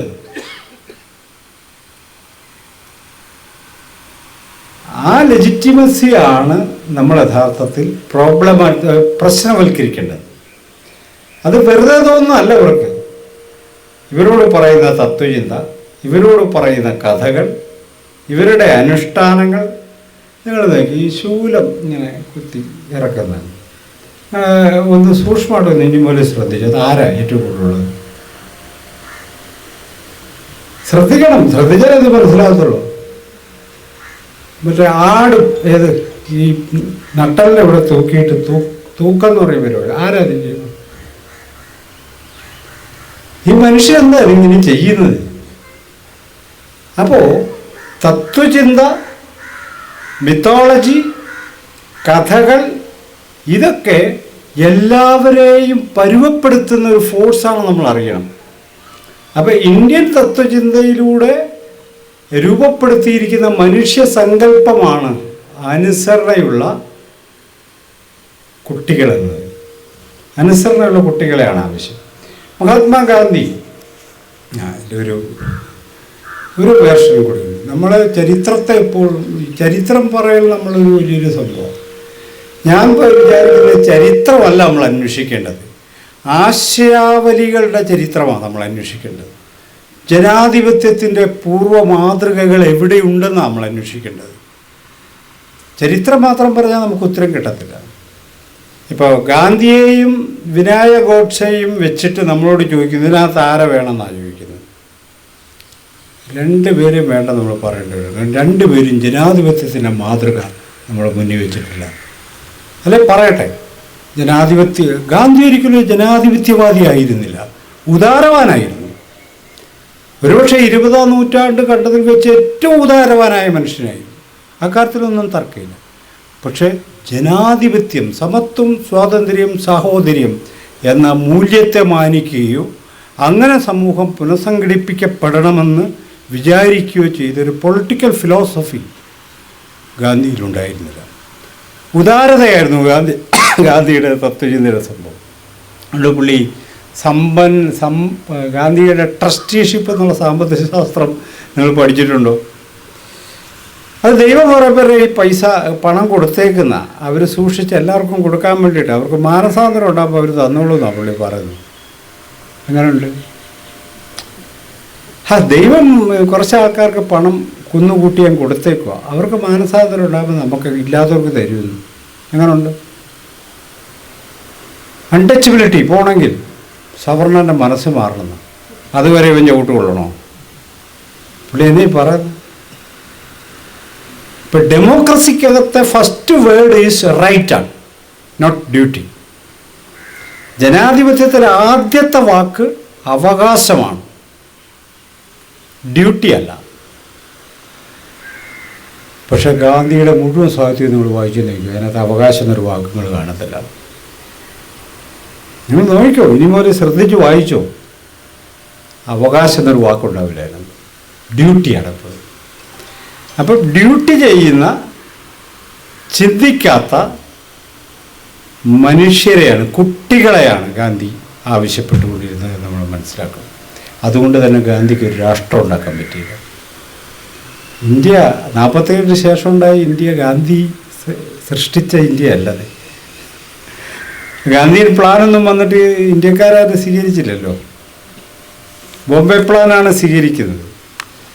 അപ്പോൾ അങ്ങനെ ഞാൻ പറഞ്ഞത് ഗാന്ധിയെയും അതുപോലെ തന്നെ ഗോഡ്സെയെയും വെച്ചിട്ട് അല്ലെങ്കിൽ സവർക്കറേയും വെച്ചിട്ട് നമ്മൾ എത്ര ആലോചിച്ചാലും നമുക്ക് ജനാധിപത്യത്തിനൊരു മാതൃക കണ്ടെടുക്കാൻ പറ്റില്ല. പക്ഷെ ജനാധിപത്യത്തിൻ്റെ ഒരു മാതൃക നമുക്ക് കണ്ടെടുക്കാൻ കഴിയുന്നത് ഈ ഇന്ത്യയെ വിമർശനാത്മകമായി പരിശോധിക്കണമെന്ന് വിചാരിച്ച മനുഷ്യരിൽ നിന്നാണ്. അതിലൊരാൾ ശ്രീനാരായണ ഗുരുവാണ്. ശ്രീനാരായണ ഗുരു കേരളത്തോട് പറഞ്ഞ എന്താ? ജാതിഭേദം മതദ്വേഷം ഏതുമില്ലാതെ സർവരും സോദരത്വേന വാഴുന്ന മാതൃകാസ്ഥാനമാണിതെന്ന്. അത് അരുവിപ്പുറം അല്ല ഉദ്ദേശിച്ചത്, കേരള ഉദ്ദേശിച്ചത്. കേരളത്തിൽ മനുഷ്യൻ എങ്ങനെ ജീവിക്കണം എന്നാണ് പറയുന്നത്. കേരളത്തിൻ്റെ ചരിത്രത്തിൽ ആദ്യത്തെ പൊളിറ്റിക്കൽ പ്രസ്താവനയാണ് ഗുരു നടത്തിയത്. എല്ലാവരുടെയും അവകാശം ഉറപ്പിക്കണമെന്ന് ജ്യോതിബ ഫൂലെ പറയുന്നു. പെരിയൂർ ഇ.വി. രാമസ്വാമി നായ്ക്കർ സമാനമായ അവകാശങ്ങളെക്കുറിച്ച് പറയും. Doctor B R. അംബേദ്കർ റെപ്രസെൻറ്റേഷണൽ പൊളിറ്റിക്സിനെ കുറിച്ച്, എല്ലാവർക്കും പ്രാതിനിധ്യമുള്ള ജനാധിപത്യത്തെക്കുറിച്ച് പറയുന്നു. ഇതൊക്കെ തത്വചിന്തയിലെ കീഴാളധാരയായിട്ടാണ്. അതേതാണെന്ന് എനിക്ക് മനസ്സിലായി. തത്വചിന്തയിൽ അങ്ങനെ കീഴാളത്വം ഉണ്ടോ എന്ന് എനിക്കറിയത്തില്ല. തത്വചിന്ത എന്ന് പറയുന്നത് ആഫ്രിക്കയിൽ തത്വചിന്തയുണ്ടോ? ആഫ്രിക്കൻ തത്വചിന്തയുണ്ട്. അറേബ്യൻ നാടുകളിൽ തത്വചിന്തയുണ്ടോ? ഉണ്ട്. പക്ഷെ നമുക്കറിയാത്ത തത്വചിന്ത ഏതാ? ആ കൂടി ഇന്ത്യയിലെയും യൂറോപ്പിലെയും. വേറെ ആരും തത്വചിന്തകരല്ല നമ്മൾ വിചാരിക്കുന്നത്. മനുഷ്യനുള്ളിടത്തെല്ലാം തത്വചിന്തയുണ്ടെന്നേ. എല്ലാ സമൂഹങ്ങളിലും തത്വചിന്താപരമായ പ്രവൃത്തികളിൽ മനുഷ്യൻ ഏർപ്പെടുന്നുണ്ട്. അത് ഹ്യൂമൻ മൈൻഡിൻ്റെ ഒരു ഡയമെൻഷനാണ് തത്വചിന്ത എന്ന് പറയുന്നത്. നമ്മൾ ചിത്രരചന പോലെ, നമ്മുടെ മനുവൊക്കെ ഇവിടെ ചെയ്യുന്ന കലാപ്രവർത്തനങ്ങൾ പോലെ, അത് ഹ്യൂമൻ മൈൻഡിൻ്റെ ഒരു ഡയമെൻഷനാണ് തത്വചിന്ത. അറബികൾക്ക് അങ്ങനെ ഒരു ഡയമെൻഷൻ ഇല്ലെന്നൊന്നും പറയാൻ പറ്റില്ല. അതിൻ്റെ ഹിസ്റ്ററിയൊക്കെ പുറത്തു വന്നിട്ടുണ്ട്. അപ്പോൾ ഞാൻ പറഞ്ഞൊരു കാര്യം, നമ്മളൊരു റിച്വലിസ്റ്റിക് സ്റ്റേറ്റാണ്, റിച്വലിസ്റ്റിക് സമൂഹമാണ് എന്ന് വാശി പിടിക്കുന്നതിൻ്റെ പിന്നിൽ ഈ റിച്വൽസിനെ മുഴുവൻ നമ്മൾ നിഷേധിച്ച് കളയണം എന്നുള്ള അർത്ഥത്തിലല്ല ഞാൻ. നിങ്ങളങ്ങനെ കരുതരുത്. ഞാൻ പറയും, ഈ റിച്വൽ എന്താണ് നമ്മളോട് ചെയ്യുന്നത് എന്നതിനെ സംബന്ധിച്ച കാര്യമായ ഒരു ഡിസ്കഷൻ നമ്മൾ നടത്തിയിട്ടില്ല. അത് RSSകാരുടെ പരിപാടിയാണ്. ഇങ്ങനെ അങ്ങ് പറഞ്ഞേക്കോ. അപ്പോൾ RSS വിരോധം മതി നമുക്ക്. RSSകാർ പറഞ്ഞാൽ നമ്മൾ ആ റിച്വൽ നമ്മൾ നേരിട്ട് ചെയ്യും. തമ്മിൽ വ്യത്യാസമൊന്നുമില്ല. നമ്മളങ്ങനല്ല ഇതിനെ കാണേണ്ടെന്നാണ് ഞാൻ പറയുന്നത്. മോഡി ചെയ്യുന്ന അതിക്രമം വേണേൽ അക്കമിട്ട് 100 കണക്കിന് കാര്യം എനിക്ക് പറയാൻ പറ്റും. അതിലല്ല. ഇന്ത്യയുടെ ദേശരാഷ്ട്രം രൂപം കൊള്ളുമ്പോൾ 2 തരത്തിലുള്ള ചരിത്രരചനകളുണ്ടായി. നമ്മളത് വ്യത്യസ്തമായി പഠിക്കണത്. അംബേദ്കർക്ക് കീഴാള ചിന്തകനാന്ന് പറയുന്നത് ഇറ്റ് ഇസ് എ ക്രൈം. അതൊരു ക്രൈമാണ്. ജനാധിപത്യത്തെ വികസിപ്പിച്ച, ജനാധിപത്യത്തിന് പുതിയ ഡയമെൻഷൻ കൊടുത്ത, പുതിയ വ്യാഖ്യാനം കൊടുത്ത ലോക തത്വചിന്തകരിൽ, പൊളിറ്റിക്കൽ ഫിലോസഫേഴ്സിൽ ഒരാളാണ് ഡോക്ടർ ബി.ആർ. അംബേദ്കർ. പക്ഷേ നമ്മൾ അദ്ദേഹത്തെ കാണുന്നത് എന്തോ കീഴാള ചിന്തകൻ. ശ്രീനാരായണ ഗുരുവിനെ കുറിച്ച് മഹാത്മാഗാന്ധി യങ് ഇന്ത്യയിലൊരു ലേഖനം എഴുതുന്നുണ്ട്. തെക്കേ ഇന്ത്യയുടെ അങ്ങ് തെക്ക് തിരുവിതാംകൂർ എന്ന് പറഞ്ഞ നാട്ടുരാജ്യത്ത് ഒരു ഈഴവ സന്യാസി കലാപം ഉണ്ടാക്കാൻ ജനങ്ങളെ പ്രേരിപ്പിക്കുന്നതാണ്. അങ്ങനെയുണ്ട്. അപ്പം ഇതൊക്കെ ഈ തത്വചിന്ത താഴെ നിന്ന് വരില്ല നമ്മുടെ വിശ്വാസം അനുസരിച്ച്. കാരണം ഈ കീഴാളത്വം അടിച്ചേൽപ്പിക്കുന്ന എങ്ങനെയാണെന്ന് ചോദിച്ചാൽ, വെറുതെ അവൻ കീഴാളാണെന്ന് പറയുകയല്ല. അവന് ചിന്തിക്കാൻ ശേഷിയില്ല, അവന് ഭാവന ചെയ്യാൻ ശേഷിയില്ല, അവന് സൗന്ദര്യമില്ല, അവന് വകതിരിവില്ല, അവനില്ല. ഹ്യൂമൻനെസ് എന്ന് പറയുന്ന സാധനം ഇല്ലെന്നാണ് സ്ഥാപിച്ചത്. അങ്ങനെയാണ് കീഴാളത്വം റിപ്രൊഡ്യൂസ് ചെയ്തുകൊണ്ടേയിരിക്കുന്നത്. അതുകൊണ്ടാണ് നമ്മളൊരാളെ കാണുമ്പോൾ കറുത്തൊക്കെ ആയിരിക്കുന്നത്, അതൊന്നും കാണുകയല്ലായിരിക്കും എന്നൊരു തോന്നൽ. ഇതൊക്കെ എവിടെ നിന്ന് വരുന്നത്? ആരാ നമ്മളത് പഠിപ്പിച്ചത്? നമ്മളെന്തെങ്കിലും ആലോചിച്ചിട്ടുണ്ടോ? ആരാ നമ്മളത് പഠിപ്പിച്ചത്? ഈ കറുത്ത ഉടലുള്ള മനുഷ്യരൊക്കെ എന്തോ കൊള്ളിയല്ലാത്തവരെന്ന് ആരാ പഠിപ്പിച്ചത്? എൻ്റെ കൊച്ചുമകൾ 4 വയസ്സുള്ളപ്പോൾ നഴ്സറിയിൽ തിരിച്ചു വന്നിട്ട് ഒരു ദിവസം പറയുന്നത്, കറുത്തവരൊക്കെ കുഴപ്പക്കാരാണ് പറ്റുക. മോളോട് ഇത് ആരാ പറഞ്ഞത് എന്ന് ഞങ്ങൾ ഏറ്റവും അവസാനം കണ്ടുപിടിച്ചു. അപ്പോൾ ആ നഴ്സറി പഠിക്കുന്ന വേറൊരു കുട്ടിയാണ് പറയണം, ഈ കുട്ടി ഇത് എവിടെ നിന്നാണ് പഠിച്ചത്? വീട്ടിൽ നിന്ന് പറഞ്ഞു വിടുന്ന അകർത്തവരുടെ കൂടെ കൂടരുതെന്ന്. ക്രൈം ആരംഭിക്കുന്നത് നമ്മുടെ സ്വകാര്യ ജീവിതത്തിൽ. അതാണ് ഞാൻ ഈ പറയുന്നത്. എന്നിട്ട് നമ്മൾ പുറത്തിറങ്ങി എനിക്ക് ജാതി മതമൊന്നുമില്ല കേട്ടെന്ന് പറയാം. അതാണ് ലോഹിയ പറയുന്നത്. ഇരട്ട ഉഭയജീവിതമാണ് നമ്മൾ ജീവിക്കുന്നത്. നമ്മളോട് തന്നെ നുണ പറയും, നമ്മളത് വിശ്വസിക്കും, എന്നിട്ട് നമ്മൾ ചിരിക്കും. ഇത് നമ്മുടെ ജീവിതത്തിൻ്റെ ഭാഗമാണ്. ഞാൻ പറയുന്നൊരു കാര്യം, ഈ വീണ്ടും ചരിത്രത്തിലെ ഈ വെറുതെ ഹിസ്റ്ററി നമ്മൾ പറഞ്ഞു പോവുകയല്ല ചെയ്യേണ്ടത്. ആശയങ്ങളുടെ ഒരു ജീനിയോളജിയിൽ നിന്നാണ് നമ്മളിത് കണ്ടത്. ആരാണ്, എവിടെയാണ്, എന്തുകൊണ്ടാണ് ഒരു ജനാധിപത്യ ഇന്ത്യ വേണം എന്ന് ഗാന്ധി പറയാതിരുന്നത്? പകരം രാമരാജ്യം വേണമെന്നാണല്ലോ പറഞ്ഞു. എന്താ നമ്മളങ്ങനെ ആ വഴിക്ക് എന്താ ആലോചിക്കാത്തത്? അദ്ദേഹം പറയും സത്യബോധത്തിൻ്റെ പേരാണ് രാമൻ എന്നൊക്കെ അദ്ദേഹം പറയാം. അദ്ദേഹത്തിന് അങ്ങനെ പലതും പറയാം. പക്ഷെ കേൾക്കുന്നവനതല്ലതേ മനസ്സിലാക്കുന്നത്. അങ്ങനെ ഗാന്ധിക്ക് അറിയാൻ പറ്റേ കേൾക്കുന്നവനതല്ല മനസ്സിലാക്കുന്നത്. ഡോക്ടർ BR അംബേദ്കർ പറഞ്ഞത് എല്ലാവർക്കും തുല്യതയുള്ള രാഷ്ട്രം വേണമെന്നാണ് പറഞ്ഞത്. അത് നമ്മൾ കേൾക്കുകയല്ല. ഗാന്ധിയുടെ മഹത്വം നമ്മളിങ്ങനെ എണ്ണി എടുക്കുക. അംബേദ്കർ പറഞ്ഞു എല്ലാവർക്കും തുല്യതയുള്ള ഒരു മനുഷ്യനെ പോലും. അദ്ദേഹം നിയമപണ്ഡിതനായിട്ട് അവിടെ മുംബൈ ജോലി ചെയ്യുമ്പോൾ ഒരു പാഴ്സിയുടെ വീട്ടിൽ ചെന്ന് താമസിക്കുന്നു. ഒരു വീട് കിട്ടുന്നില്ല. അപ്പോൾ ഒരു പാഴ്സിയുടെ വീട്ടിൽ ചെന്ന് ജാതി ഏതാന്ന് ചോദിച്ചില്ല, പുള്ളിയോട്ട് പറഞ്ഞുമില്ല, താമസിച്ചോളാൻ പറഞ്ഞു. രണ്ടാം ദിവസം പാഴ്സി ചകഞ്ഞെടുത്ത് ജാതി. അതങ്ങനെയാണല്ലോ നമ്മുടെ ഒരു പ്രധാന വിനോദം അതാണല്ലോ, അങ്ങനെ ജാതി ഏതാണെന്ന് കണ്ടുപിടിക്കില്ല. അപ്പോൾ ഇയാൾ മഹറാണെന്ന് മനസ്സിലായി. ഈ വന്ന പാടെ പെട്ടിയെല്ലാം എടുത്ത് പുറത്ത് വെച്ച്, അംബേദ്കർ വന്നപ്പോൾ പെട്ടിയെല്ലാം എടുത്ത് പുറത്ത് വെച്ച് വെക്കുക. അപ്പോൾ ഒരു ദിവസം ഞാനിവിടെ കിടന്നുണ്ട്, നാളെ ഞാൻ മാറി, ഇതൊന്നും ഇറക്കി, ഇപ്പം തന്നെ ഇറക്കിക്കോളാൻ പറ്റും. ഇറക്കി വിട്ടാൽ നമ്മളൊരു കാര്യം മനസ്സിലാക്കും. ഇന്ത്യൻ കോൺസ്റ്റിറ്റ്യൂവൻ്റ് അസംബ്ലിയിൽ പാഴ്സികളുടെ അവകാശങ്ങൾക്ക് വേണ്ടി ഏറ്റവും വലിയ ശബ്ദം മുഴക്കിയ ഒരാൾ doctor BR Ambedkar. That is what is politics. എന്നാൽ എന്നെ ഇറക്കി വിട്ടോരാ, അവർക്ക് കൊടുക്കണമെന്നല്ല പറയണത്, അതിൻ്റെ സംഭവം. അപ്പോൾ എന്തുകൊണ്ടാണ് ഗാന്ധി, ഈ ആധുനിക കാലത്ത് ജീവിച്ച ഗാന്ധി, എന്തുകൊണ്ടാണ് എല്ലാവർക്കും തുല്യതയുള്ള, എല്ലാവർക്കും ഷെയറുള്ള ഒരു രാഷ്ട്രം വേണമെന്ന് പറഞ്ഞില്ല? രാമരാജ്യമല്ലേ പറഞ്ഞു. ഈ രാമരാജ്യം പറഞ്ഞത് എങ്ങനെയാണ് പറഞ്ഞത്? അതിൻ്റെ ജീനിയോളജി നമ്മൾ 1921 അന്ന് ചെറിയൊരു ക്ഷേത്രമായിരുന്ന അയോധ്യയിലെ രാമക്ഷേത്രം ഗാന്ധി സന്ദർശിക്കുന്നുണ്ട്. 27 വീണ്ടും സന്ദർശിക്കുന്നത്. അതിന് ശേഷമാണ് രാമരാജ്യം എന്ന സംഗതി പുള്ളി എലാബറേറ്റ് ചെയ്തെടുക്കുന്നത്. അപ്പം ഞാൻ പറഞ്ഞു വന്ന കാര്യം ഇതാണ്.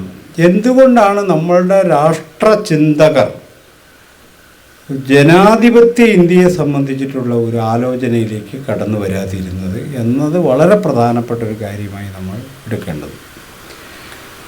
ഏറ്റവും അവസാനമായി,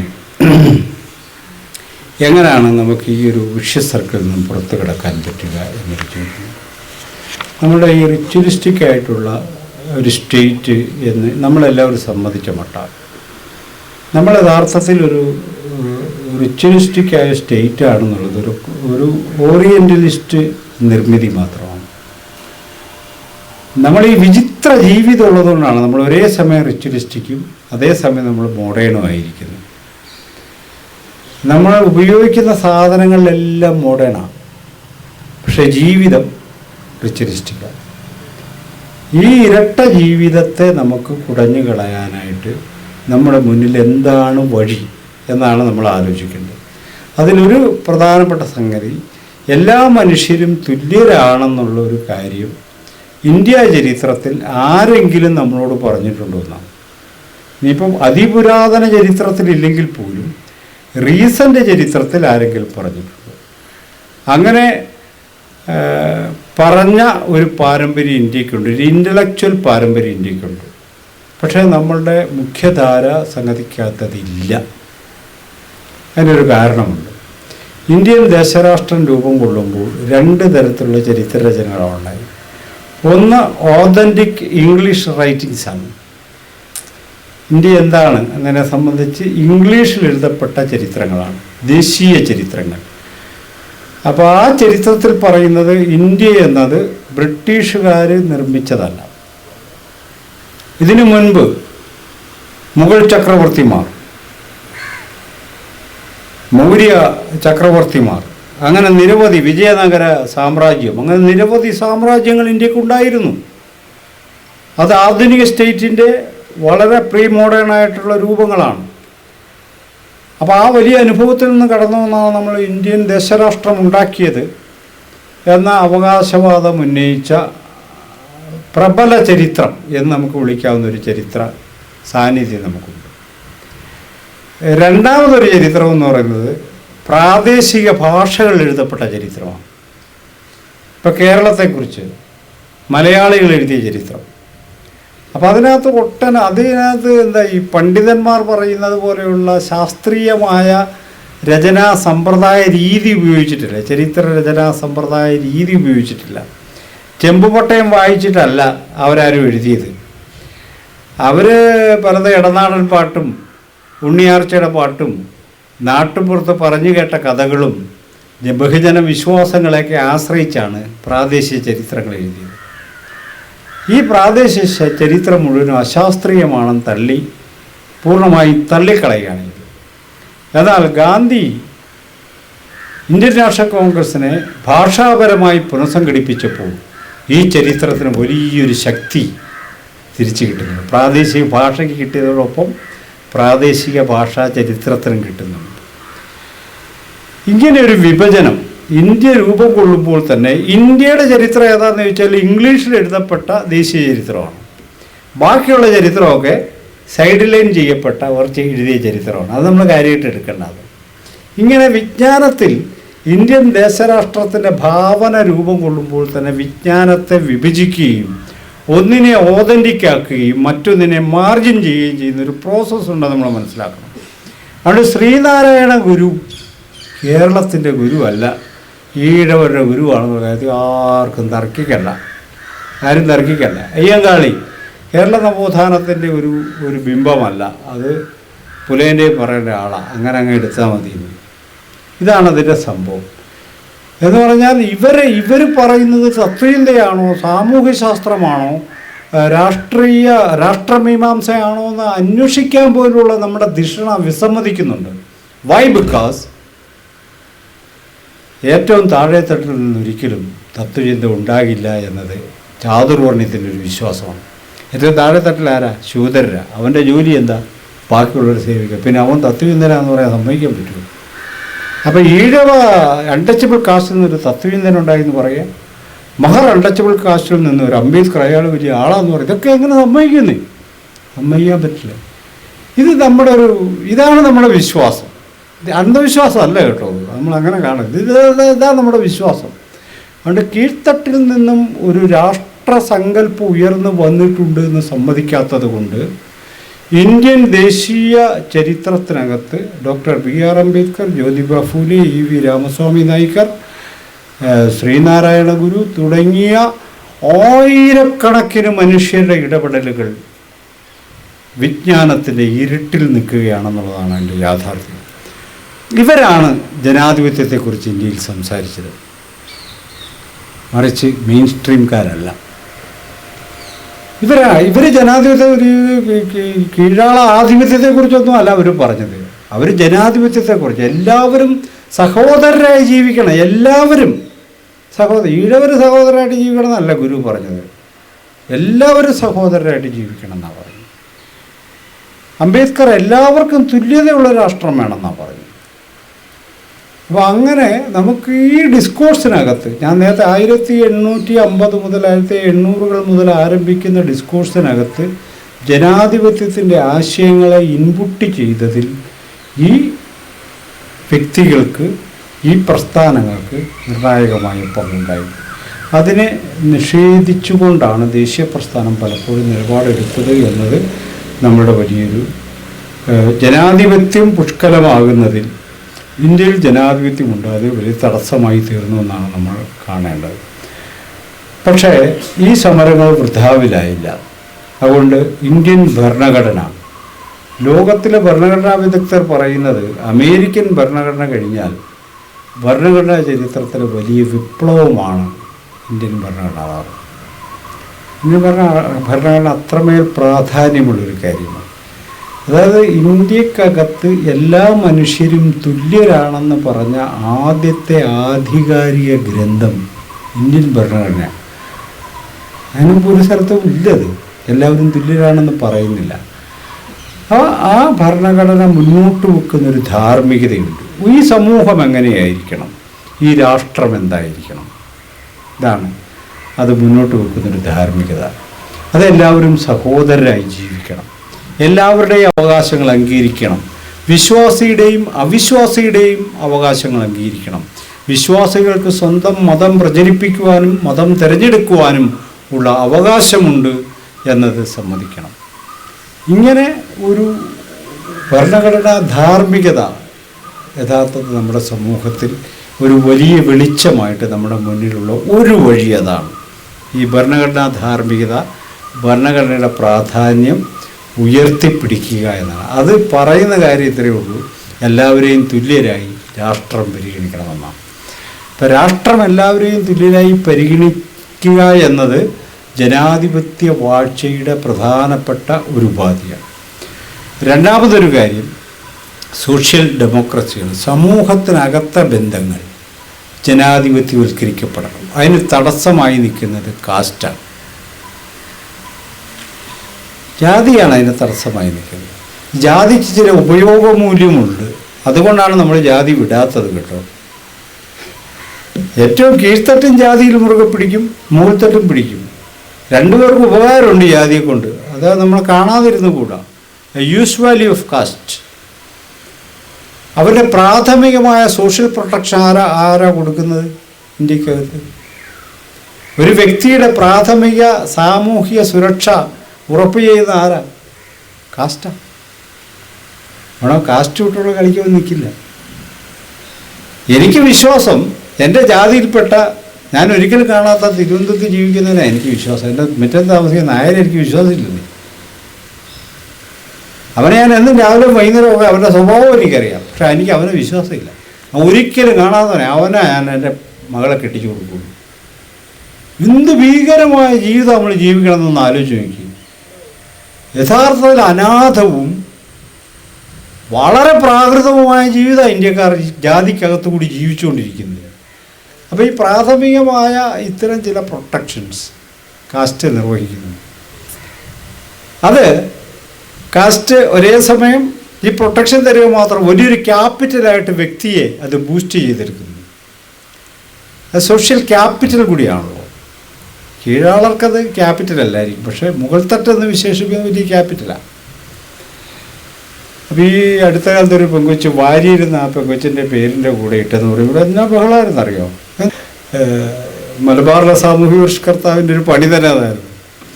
പുള്ളി ദളിതരൊക്കെ കൂട്ടത്തോടെ താമസിക്കുന്ന വീട്ടിൽ നിന്ന് ആൾക്കാരെ വിളിച്ചുകൊണ്ട് വന്നിട്ട് പിള്ളേരെ കൊണ്ട് സ്കൂളിൽ ചേർന്നു. ശർമ്മ, നമ്പൂരി, ഷേണായി എന്നൊക്കെ വാലൊക്കെ ഇട്ട് പേരം കൊടുക്കുക. കൺഫ്യൂഷൻ ഉണ്ടാക്കാൻ പറ്റത്തില്ല. അതാ ഈ ആ ഉദ്വിഗ്നതയുടെ പിന്നിൽ കൺഫ്യൂഷൻ ഉണ്ടാക്കരുതാ. ഇവരെല്ലാവരും കൂടി, കേരളത്തിൽ എല്ലാവരും കൂടി പേരിൻ്റെ കൂടെ നമ്പൂരി എന്ന് ചേർത്ത് എന്തിനോ യഥാർത്ഥ നമ്പൂരി എന്ത് ചെയ്യും? അതാ പ്രശ്നം. നമ്മൾ നമ്പൂരി എന്ന് ചേർക്കുന്നില്ലല്ല, ഈ യഥാർത്ഥ നമ്പൂതിരി എന്ത് ചെയ്യുന്നു? അവരെ ഐഡൻറ്റിഫൈ ചെയ്യാൻ പറ്റാതെ വരും. അപ്പോൾ അതുകൊണ്ടാണ് ഇത്ര ഉദ്വിഗ്നത നമുക്കുണ്ടാകുന്നത്. അതാ പേരിൻ്റെ, എൻ്റെ പേരാന്നാ പെങ്കൊച്ച് പറയുന്നത്, എൻ്റെ പേരാന്ന് പറഞ്ഞാൽ ആൾക്കാർ സമ്മതിക്കുകയില്ല. അപ്പോൾ വേറൊരു ഷോയിൽ കാണുന്ന ഒരു പെൺകുട്ടിക്കുന്ന ഡയസിലിരിക്കും, അവരുടെ പേരിൻ്റെ കൂടെ വാര്യരുണ്ട്, വാര്യരോ നായരോ അങ്ങനെ എന്തോ ഉണ്ട്. അപ്പോൾ അവിടെ പരിപാടിക്ക് ചെന്ന പയ്യൻ അവൻ്റെ പേരിൻ്റെ കൂടെ ചോവെന്നോ ഈഴവെന്നോ അങ്ങനെന്തോ പറഞ്ഞു. ഉടനെ ഈ ഡയസിൽ നിന്ന് പെൺകുച്ച് ഞെട്ടിത്തെറിക്കുമോ. അവരുടെ പേരിൻ്റെ കൂടെ ജാതിയുണ്ട്, അതൊരിക്കൽ പോലും അവളെ ഞെട്ടിച്ചിട്ടില്ല. ഒരുത്തൻ്റെ പേരിൻ്റെ കൂടെ ഈഴവൻ എന്ന് പറഞ്ഞോടെ അവളങ്ങ് ഞെട്ടിത്തെറിക്കുക. എന്താ കാപട്യപൂർണമായ ജീവിതമാണ് ജീവിക്കുന്നതിൻ്റെ ഏറ്റവും വലിയ തെളിവാണ്. ഇതാണ് രോഹിയ പറയുന്നത്, ഈ ഉഭയജീവിതം നമ്മൾ ചെയ്യും. നമ്മളോട് തന്നെ നുണ പറഞ്ഞ്, നമ്മൾ തന്നെ വിശ്വസിച്ച്, നമ്മൾ തന്നെ ആർത്തിച്ചിരിക്കുന്ന വിചിത്ര ജന്മങ്ങളാണ് ഇന്ത്യക്കാരെന്ന് പറയുന്നത്. അങ്ങനെ അവരുടെ സെൽഫിനെ അങ്ങനെ മോൾഡ് ചെയ്തെടുക്കുകയാണ്. ഇതിൽ നിന്ന് പുറത്ത് കടക്കാൻ ഒറ്റ മാർഗമേ ഉള്ളൂ. നമ്മളുടെ എല്ലാ നീക്കങ്ങളും ഒരു ആൻറ്റി കാസ്റ്റ് പൊസിഷനിൽ നിന്നുകൊണ്ടായിരിക്കണം. അതാണ് അതിൻ്റെ കാര്യം. ആൻറ്റി കാസ്റ്റ് പൊസിഷൻ ഇല്ലാത്ത ഒരു നീക്കവും ഇന്ത്യക്ക് ഒരു തരത്തിലും ഗുണം ചെയ്യില്ല. അത് ജനാധിപത്യത്തെയും പുഷ്കലമാക്കില്ല. ജാതി ശീലങ്ങളിൽ നിന്ന് പുറത്തു കടക്കാൻ പൗരസമൂഹത്തെ പ്രാപ്തമാക്കുന്നതിലൂടെയാണ് ജനാധിപത്യത്തിലേക്ക് ആദ്യത്തെ ചൂട് വെക്കാൻ ഇന്ത്യൻ സമൂഹത്തിന് പറ്റും. അതിൻ്റെ ഒരു ഇൻ്റലക്ച്വൽ ആയിട്ടുള്ള ഒരു ജീനിയോളജി ഇന്ത്യയുടെ ആധുനിക ഇന്ത്യയുടെ ചരിത്രത്തിൽ തീർച്ചയായിട്ടും ഉണ്ട് എന്ന് നമ്മൾ കാണണം. ജനാധിപത്യം എന്നത് ഓളിഗാർക്കിയല്ല. ഇപ്പോൾ ഇവിടെ ഉള്ളത് ഓളിഗാർക്കിയാണ്. ഒളിഗാർക്കി ഒരു ചെറു ന്യൂനപക്ഷമാണ് ഭരിക്കുക. അപ്പം അതങ്ങനെയല്ല വേണ്ടത്. എല്ലാവർക്കും പ്രാതിനിധ്യമുള്ള ഒരു ജനാധിപത്യത്തെ വികസിപ്പിക്കുക എന്നുള്ളത്. ജനാധിപത്യ സംവിധാനത്തെ ഞാൻ അവസാനിപ്പിക്കുകയാണ്. ജനാധിപത്യ എന്ന സങ്കല്പം, സമത്വം, സ്വാതന്ത്ര്യം, സാഹോദര്യം, നമുക്കല്ല ഇവിടെ ജനാധിപത്യമാണല്ലോ, പിന്നെ എന്നാ കുഴപ്പം എന്നൊക്കെ ആൾക്കാർ ചോദിച്ചേക്കാം. പക്ഷേ ഇത് ഈ സമത്വം, സ്വാതന്ത്ര്യം, സാഹോദര്യം എന്ന മൂല്യം നമ്മൾ തമ്മിലുള്ള വ്യക്തിപരമായ ബന്ധത്തിലുണ്ടോയെന്നാണ് ചോദ്യം. അത് നമ്മൾ സ്വയം ചോദിച്ചാൽ നമുക്ക് മനസ്സിലാവും നമ്മൾ എത്രമേൽ ജനാധിപത്യ വിരുദ്ധരാണെന്നുള്ള കാര്യം നമുക്ക് മനസ്സിലാവും. അവിടെ നിന്ന് അത് പരിഹരിക്കാൻ പറ്റത്തുള്ളൂ. അപ്പോൾ ഇതിനെ ഫെർട്ടൈൽ ചെയ്യുന്നത്, ഇതിനെ വളർത്തിയെടുക്കുന്നത്, നമ്മുടെ സെൽഫിൽ ഇതിനൊക്കെ സ്ഥാനം കൊടുക്കുന്നത് ഈ റിച്വലിസ്റ്റിക് സമൂഹത്തിൻ്റെ ഘടനയിൽ മനുഷ്യർ ജീവിക്കുമ്പോഴാണ് ജാതിക്ക് സുഖമായി അതിജീവനം സാധ്യമാവുക. നമ്മുടെ മുന്നിൽ ലോഹ്യ പറഞ്ഞതുപോലെ, അംബേദ്കർ പറഞ്ഞതുപോലെ ഒരു ആൻറ്റി കാസ്റ്റ് പൊസിഷൻ നമുക്കുണ്ടാവണം. ആൻറ്റി കാസ്റ്റ് പൊസിഷൻ എന്ന് പറഞ്ഞാൽ എനിക്ക് ജാതിയില്ലെന്ന് പറയലല്ല, മറിച്ച് ജാതീയമായ എല്ലാ വിഭജനങ്ങളും, ജാതീയമായ ഒഴിവാക്കലുകളും, ജാതീയമായ അപമാനിക്കലും ആക്രമണങ്ങളുമൊക്കെ എതിരിടാൻ എനിക്ക് ധാർമ്മികമായ ബാധ്യതയുണ്ടെന്ന് ഒരാൾക്ക് തോന്നുന്നിടത്താണ് അയാൾ ആൻറ്റി കാസ്റ്റ് ആയി മാറുന്നത്. ജനാധിപത്യത്തിൽ ഈ പറഞ്ഞ ഭരണഘടനാ ധാർമ്മികതയിൽ വിശ്വസിക്കുന്ന ഒരു പൗരസമൂഹവും ആൻറ്റി കാസ്റ്റ് പൊസിഷനുള്ള ഒരു പൗരസമൂഹവും വളരെ ഒരു പ്രയർ കണ്ടീഷനാണത്, ഒരു പ്രീ കണ്ടീഷൻ. അതുണ്ടെങ്കിൽ മാത്രമേ ജനാധിപത്യത്തിലേക്ക് ഇന്ത്യക്ക് പരിവർത്തനപ്പെടാൻ പറ്റും. അപ്പോൾ ഇന്ത്യൻ ഭരണഘടനാ വാഴ്ചയെ നമ്മൾ ഉറപ്പിക്കേണ്ടതുണ്ട്. ഇന്നത്തെ ഫാസിസ്റ്റ് ശക്തികൾ ചെയ്യുന്ന ഏറ്റവും വലിയ ആക്രമണം ഭരണഘടനയ്ക്കെതിരെയാണെന്നുള്ളത് പ്രത്യേകത. എന്തുകൊണ്ടായിരിക്കും അവർക്ക് ഭരണഘടന ഇത്രമേൽ അസഹിഷ്ണുത ഉണ്ടാക്കുന്നത്? അവരുടെ ഗോളിന് അതിഥിരാണ്, അവർക്കറിയാം. അതുകൊണ്ട് ഭരണഘടനയെ ദുർബലപ്പെടുത്തുക, നിയമനിർമ്മാണത്തിലൂടെ ഭരണഘടനയെ തകർക്കുക തുടങ്ങിയ സംഗതികളൊക്കെ അവരിങ്ങനെ നിരന്തരം ചെയ്തുകൊണ്ടിരിക്കും. ഈ കാസ്റ്റിൻ്റെ ഒരു പ്രവർത്തനം, ജനാധിപത്യത്തെ തുരങ്കം വെക്കുന്നൊരു പ്രവർത്തന രീതി നമുക്കത് മനസ്സിലാക്കാൻ പോലും പറ്റാത്ത വിധമാണത് പ്രവർത്തിക്കുക. ഒന്ന്, സമ്പത്ത് കീഴ്ത്തട്ടിലേക്ക് പോകുന്നില്ല എന്ന് ഉറപ്പുവരുത്തുന്നതാണ് ഒരു സമ്പ്രദായം. സമ്പത്ത് കീഴ്ത്തട്ടിലേക്ക് പോകുന്നില്ല, അത് ഉറപ്പുവരുത്തുക. ഇപ്പോൾ കേരളത്തിൽ വന്ന ഭൂപരിഷ്കരണങ്ങളൊക്കെ പരിശോധിച്ചാൽ നമുക്ക് മനസ്സിലാകുന്ന കാര്യം സമ്പത്ത് താഴത്തേക്ക് എത്തുന്നില്ല എന്ന് ഉറപ്പുവരുത്തുക. രണ്ടാമത്തതാണ് അതിനേക്കാൾ ഗുരുതരമായി, it is A state of mind. അതൊരു മാനസികമായൊരു ഫ്രെയിം വർക്കാണ്. ഈ ഫ്രെയിം വർക്കിൽ കീഴ്ത്തട്ടിൻ്റെ ശബ്ദങ്ങൾ, കീഴ്ത്തട്ടിൻ്റെ ഉയർത്തെഴുന്നേൽപ്പുകൾ, അവരുടെ ആർഗ്യുമെൻറ്റുകൾ, അവരുടെ തിയറൈസേഷൻ വലിയ പ്രശ്നമുണ്ടാകും. അതായത് നമ്മുടെ സ്വന്തം സ്ഥാനം നഷ്ടപ്പെടുന്നു എന്നുള്ളൊരു വലിയൊരു ഭീതി കാസ്റ്റ് നമുക്ക് നൽകും. അതുകൊണ്ടാണ് കീഴ്ത്തട്ട് സംസാരിക്കുമ്പോൾ അവർ അഹങ്കാരികളാണെന്ന് നമുക്ക് തോന്നുന്നത്. അവർക്ക് ബുദ്ധിയുണ്ടെന്നല്ല നമുക്ക് തോന്നുന്നത്, അവന് ഭയങ്കര അഹങ്കാരമാണ് അവൻ. ഇപ്പോൾ കഴിഞ്ഞ ദിവസം തന്നെ ഒരു സുഹൃത്ത് വിളിച്ചത്, ആ ധന്യുണ്ടല്ലോ IAS, ഭയങ്കര അഹങ്കാരിയാണ്. അപ്പോൾ എന്താ കാര്യം? പുള്ളി എന്നിട്ട് എന്താ പുള്ളി പറഞ്ഞിട്ട് അവർ കേട്ടില്ല അത്ര. നമ്മൾ നീ പറയുന്ന കേൾക്കാനാണ് അവരോട്. ഒരു സബ് കളക്ടറല്ലേ, അവർക്ക് അവർ വേറെ ജോലി കാണും. പക്ഷെ പുള്ളിക്ക് ഫീൽ ചെയ്യുന്നൊരു കാര്യം, അവളൊരു ആദിവാസിയായിട്ട് ഞാൻ പറയുന്നത് കേൾക്കുന്നില്ല എന്നുള്ളതാണ്. ഇതായതിൻ്റെ ഒരു പ്രശ്നം. കളക്ടറാന്നല്ല, ഒരു സബ് കളക്ടർ ഞാൻ പറഞ്ഞ കേട്ടില്ലെന്നല്ല പുള്ളി പറയുന്നത്, ആദിവാസിയായിട്ട് ഞാൻ പറയുന്നത് കേൾക്കുന്നു. അപ്പോൾ കീഴ്ത്തട്ടിനെ ഇങ്ങനെ കുറ്റവാളി സമൂഹമാക്കി നിലനിർത്തി അവർ പ്രശ്നക്കാരാണെന്ന് വരുത്തി തീർക്കുന്ന ഒരു സംഗതി. ഇത് തന്നെയാണ് സിറ്റി സുമാരുടെ ജീവിതത്തിൽ സംഭവിച്ചത് എന്ന് തന്നെയാണ് ഞാൻ ആത്മാർത്ഥമായി വിചാരിക്കുന്നത്. കീഴ്ത്തട്ടിൻ്റെ വികാസം കീഴ്ത്തട്ടിൻ്റെ authenticity. Doctor B R Ambedkar ഗാന്ധിക്ക് ഇന്ത്യയിലെ മുഴുവൻ, പുള്ളിയുടെ ഭാഷയിൽ പറഞ്ഞു, ഇന്ത്യയിലെ മുഴുവൻ ഹരിജനങ്ങളെ ഇഷ്ടമായിരുന്നു, അംബേദ്കർ ഒഴികെ. അതെന്നാന്ന് ചോദ്യം ചോദിച്ചാൽ അന്നേരം മറുപടി ഉണ്ട് അംബേദ്കറുടെ തലക്കകത്ത്. അത് ഗാന്ധിക്ക് സഹിക്കാൻ പറ്റുന്ന കാര്യമല്ല. That is what is cast.